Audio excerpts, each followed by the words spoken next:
Now I'm going live. Ready? Good.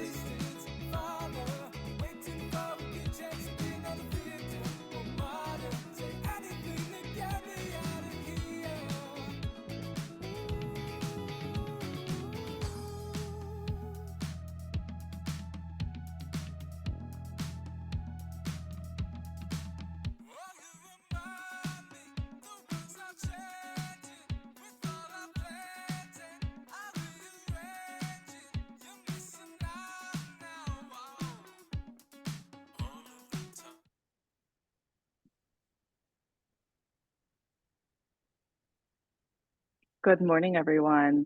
Thanks for joining us today on this Friday morning. My name is Jordan, and I am a product marketing specialist here at Empathy. And today I will be joined by Marta Rodríguez de Diago, our product manager for customer experience innovation, who will take us through the customer shopper side experience of hybrid AI search, and Álvaro Panizo, our product manager for search and relevancy. And he will give us insight into the back office tooling side of things and how merchandisers can configure the hybrid AI search experience.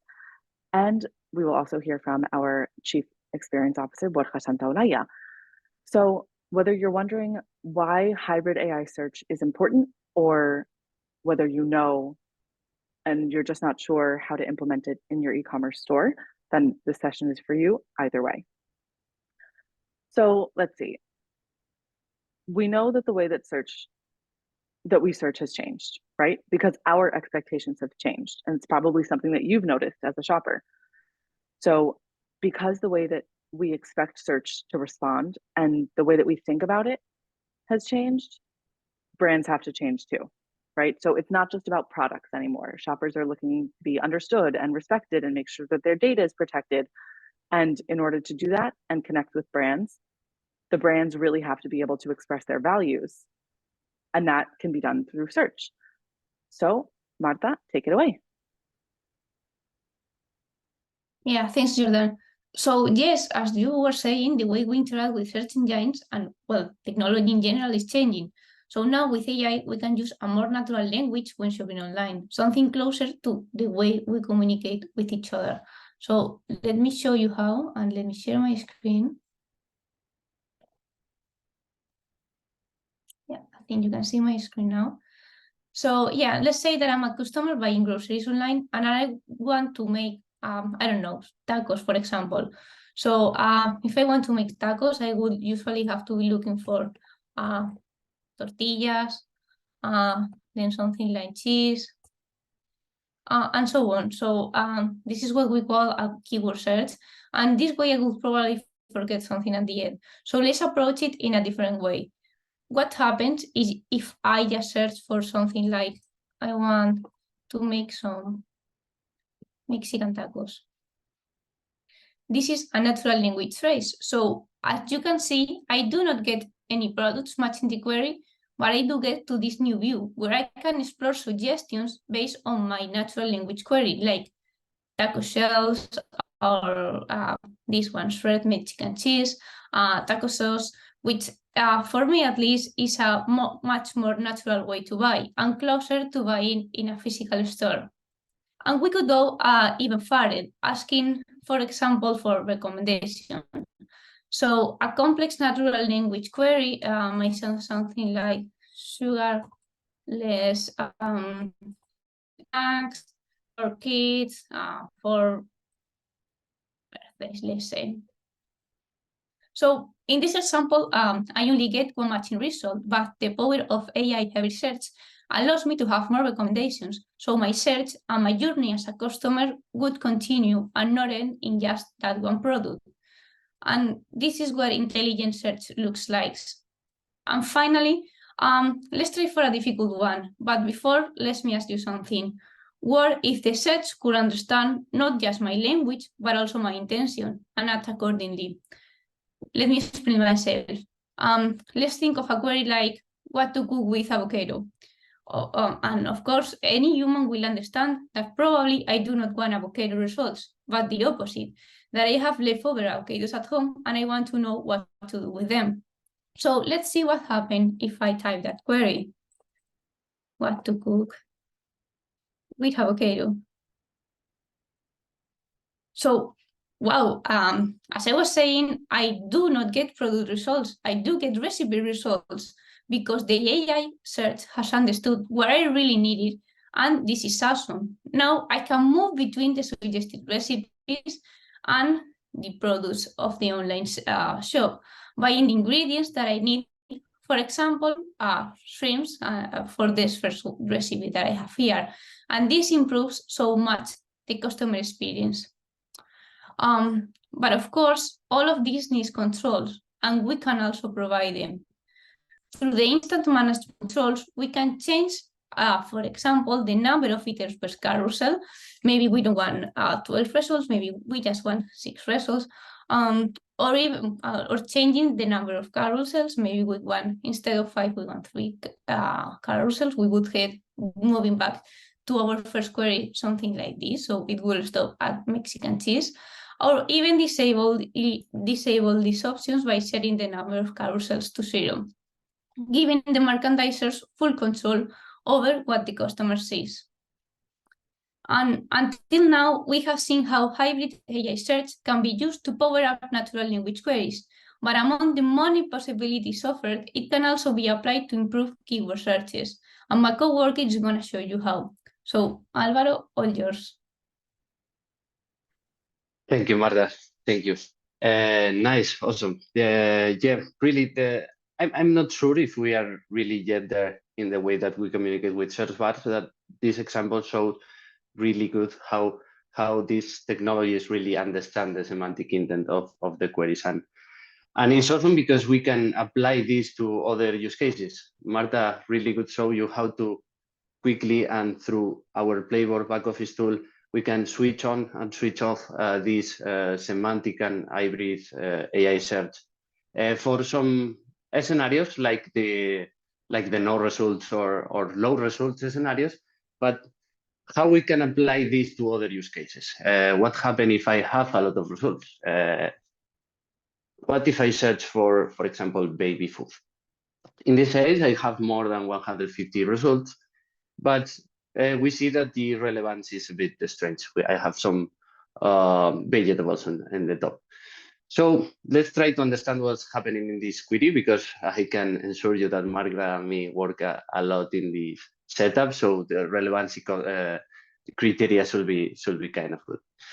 So for that, we will go to the explain tool inside of the Playboard, and we will search for this same query. We will have this view that will try to explain us why the results are in these positions. And we see in the top chart that obviously the products in the top have more score than others that I will expect to have in the top. But let's go deeper and let's compare these products, for example, these baby carrots, with some products that I would expect to have in the top, like this milk for toddlers. Going to the detail, I see that they have both final scoring, and the baby carrots is bigger because they are getting some points in the attributes, the really descriptive attributes of these baby carrots. So this means that these baby and food keywords are included in the description of these baby carrots, but not really in the milk. So this is a clear use case of lack of information, of lack of good attribution in catalog. So thanks to these models, the same models that we use for triggering the search that Marta showed you, we can use it to enrich the catalog and add this semantic understanding in the catalog. So for playing with that, I will go to Equalize. That is the tool inside Playboard that allows me to play with ranking criteria. And this tool allows me to create different configurations for different segments. I can create different configurations for different verticals or categories, depending on my use case. In this case, I want to use the configuration that I have created for this groceries example. And we can see here in the right panel that we can see a live preview to see how the changes that I'm making in the configuration are affecting the ranking. So in this example of the baby food, I can example with these controls weight more the impact that the name has in the final scoring. This, as you see, is not solving the issue that we were seeing. But inside this Equalize tool, thanks to the catalog enrichment using this language model and semantic models, we'll have a new section that is called semantic match. And in this section, we'll be able to weight how we affect to this final scoring with this semantic relationship between products and keywords. In this case, I will give you two examples because these models can be trained with the specific model of the customer. This will make these models that are living brains of dictionaries, words, sentences, and how they all relate together. Thanks to the data of the customer, that will make this living brain more accurate and more conscious of the context of your shop.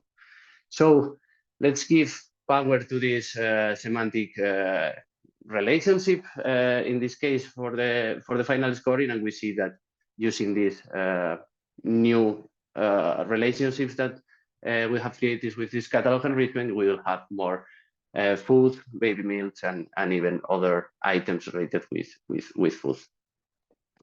This is because this model is understanding the semantic intent of the query and enriching the product with this information.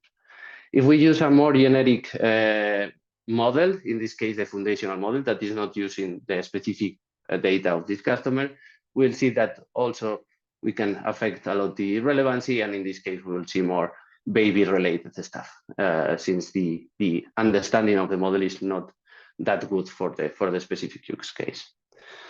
But okay, this is the first case of how we use semantic understanding to fix poor catalog information. But let's jump to another use case that is diversity. Let's look for banana. And we see that the relevancy in this case is quite good. This grocery shop only have 3 offers for bananas, what quite normal. But if we scroll down, we see that the next results are quite, make sense because they are flavor items with banana, like cookies, liquors, and so. But it shows a lack of semantic understanding, right? We will expect we are looking for fruits, we are looking for something fresh, and the results are not showing this. So thanks to semantic, we can also help in these use cases, adding better diversity to the queries, and boosting, as you see, fresh products, fresh fruits like melon, grapefruits, and oranges. And last, I want to use an example of language uses, we can call it. So, for example, if we search for gluten-free products, we see that we have 3,000 results, a lot. And if we search specifically for food, more than 1,000. So this query is working really good. But what if we use another way to search for this type of food, like, for example, celiac food? Oh, we had only 1 result. Obviously, this is another problem with a lack of attribution in the catalog, but we see that a lot of gluten-free products are in this catalog. So thanks to this catalog enrichment, again, adding more importance to the semantic interactions, we can discover much more items related with gluten-free and other keywords that might be related with celiac keyword. So finally, to finish with this, we save this configuration and we go back to the main page, and we search for celiac foods again. We can see a fully complete example of how we are using this semantic knowledge to enrich the catalog, giving more diversity and more depth to the results. And also, since in this case we have low results, adding these direct AI search capabilities to propose other keywords that might be interesting as product recommendations. All, as we share, controllable and manageable through the empathy flavor. So that's all that we wanted to show you for today, guys. Hope you find it interesting. And I think Borja wants to share some final thoughts with us. Thank you. Amazing, guys. Marta, Álvaro, Jordan. Very clear examples. I think, very easy to understand. I wanted to share with you guys 2 takeaways today. One of them has to do with the shopper experience. and how, as we've seen with Álvaro, you instantly can affect the results by adding this new layer of semantics through enrichment. So this allows, for instance, if I search for banana, to be able to have greater diversity, but maintaining the relevance. This is the important bit. So I still see bananas, but then it is greater convenience because I see other items like grapes and apples that I will add to the basket. Also, very interesting for the shopper, everything to do with searching by needs, by dietary needs. So this allows as well a whole new dimension of interacting with a catalog, which is not based on product, but based on mission. And lastly, the second bit, the second takeaway that I wanted to share with you guys has to do, to me, is the most important. It has to do with configurability of vector search with keyword search. And if you take that through enrichment to the back end, to the back office, where you allow merchandisers to choose the weighting of all those signals, and to see, well, here I want to be very precise. In this other place, I want to be very diverse, very inspirational. Well, you can do that now through these configuration controls. So I think that's a whole new, game. So very excited, guys. It's been absolutely insightful. I hope for all of you guys that haven't been following this close, you can follow us on Open Innovation as well, where all this is being published. And back to you, Jordan. Thanks, Borja, and thanks, Panizo and Marta. Yeah, it's definitely something that is going to be a game changer, because it's offering customers a way to, actually kind of dig into what they're thinking about when they think, oh, Marta, like you mentioned, okay, if I'm searching for recipes with avocado, it's because I already have some left over in the fridge. So I think this is really going to be revolutionary for the way we search and the way we continue to evolve our search in the future. So thank you, Hybrid AI. So everyone, thanks for joining us. And remember that if you have any questions, leave them in the chat and we will absolutely get back to you. You can also, of course, reach out right to Borja or to Panizo or to Marta, or even to me, and we'll get you in touch with whoever is best to talk to you.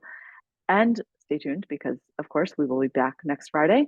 So keep your eyes peeled for the next topic. All right. Thanks, everyone.